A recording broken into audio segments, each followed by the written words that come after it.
तो अनुष्का मैम, आपने यहाँ पर स्केलिंग करवाई है आस्था डेंटल क्लिनिक में, तो आपका एक्सपीरियंस कैसा रहा फर्स्ट टाइम का? मेरा एक्सपीरियंस बहुत अच्छा था।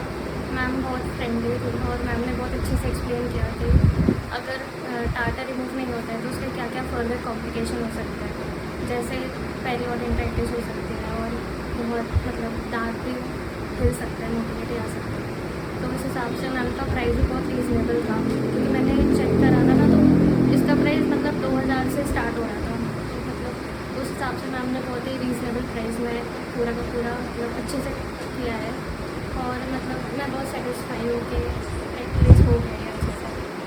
ट्रीटमेंट के बीच में कोई इशू हुआ मैम आपको? नहीं, मतलब ट्रीटमेंट के बीच में तो ऐसा कोई इशू नहीं था, ठीक था। और रिज़ल्ट कैसे रहे?